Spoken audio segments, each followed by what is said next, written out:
Hello everybody, Magma Cleric here, and I'm back with a brand new show called Magma Cleric Reviews. And what are we reviewing today, Serve Bart?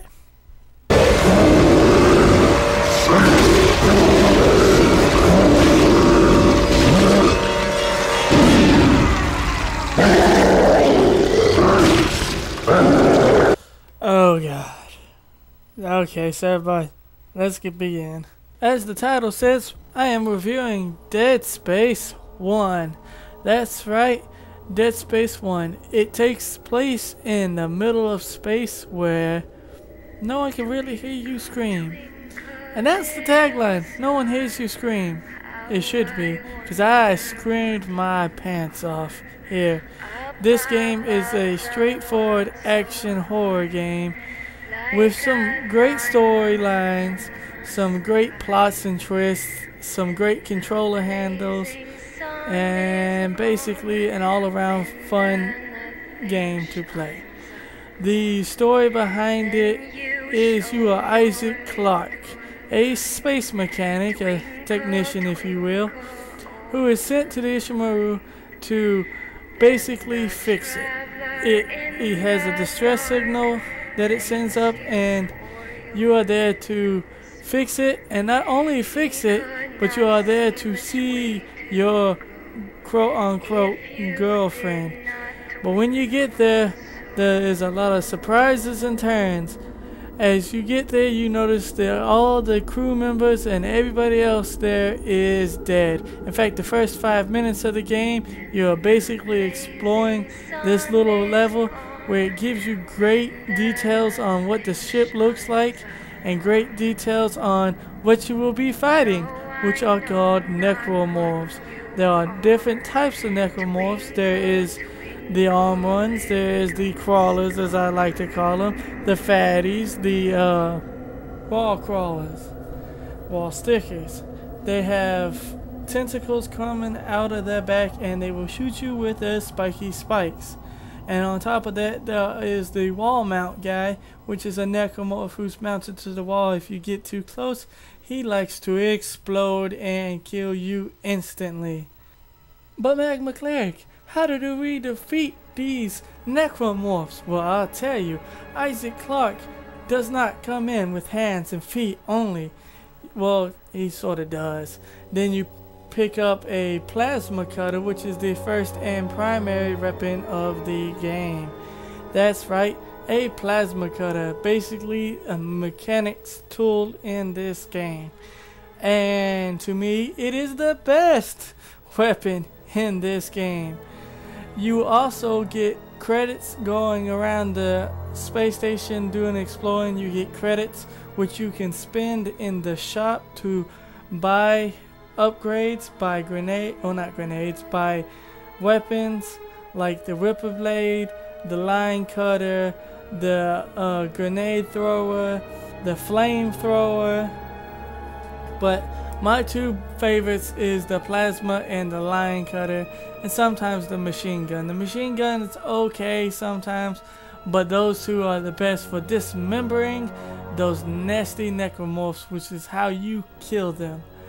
Alright, well, with the story out of the way, it is time to look at the design of the game. This design is very, very nice. It's crisp, it's clean, there's really no loading times, and it just feels good. It looks good, it feels good.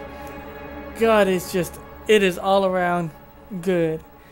The way everything blends in seamlessly, the load times, which are hardly any, went from when you go to one room to the next, is awesome. It's just plain awesome. The necromorphs look awesome. When you upgrade your armor, it actually shows what upgrades you have for it on the armor, which is amazing. And later in the series, you get different armors which have different masks and stuff like that, which is awesomely detailed. Now the challenge of this game. it can be there. It took me roughly 2 days to beat it because I was busy playing other games as well. But yes, it roughly took me 2 days to beat this game. The puzzles can go from challenging to easy to like, seriously, what do I gotta do? You're not even showing me what I have to do. And that's where it reigns right there. I like the puzzles. I like the areas. I like how you get the indicator to show you where your next objective is, where you got to go. Other than that, this game is pretty damn awesome. The dynamics of it, the gameplay of it, it feels very old school Resident Evil. The death scenes are tremendous. The boss fights, oh my god, the boss fights are awesome. You get to fight giant necromorphs to regenerators. Those things, oh my god, he was absolutely ridiculous here. Ridiculous. Hold on 1 minute, I'm gonna take me a drink.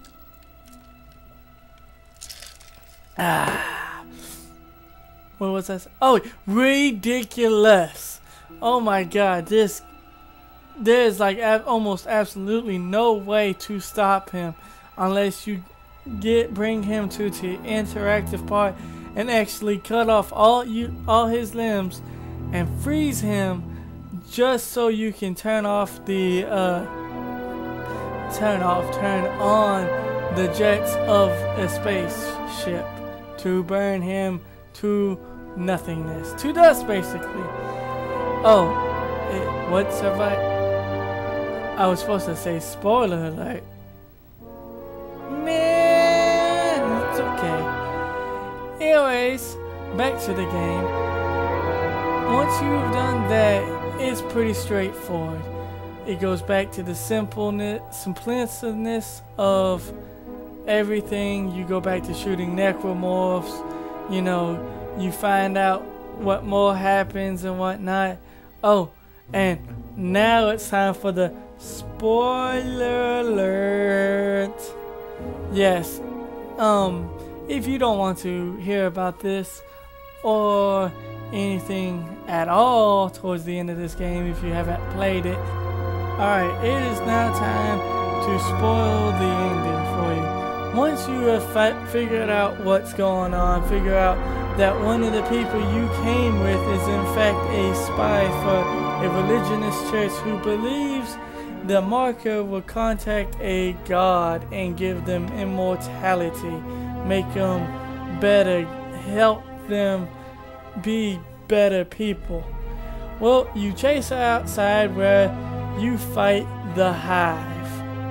And the Hive is a giant ass necromorph who wants to eat you and the Ishimura.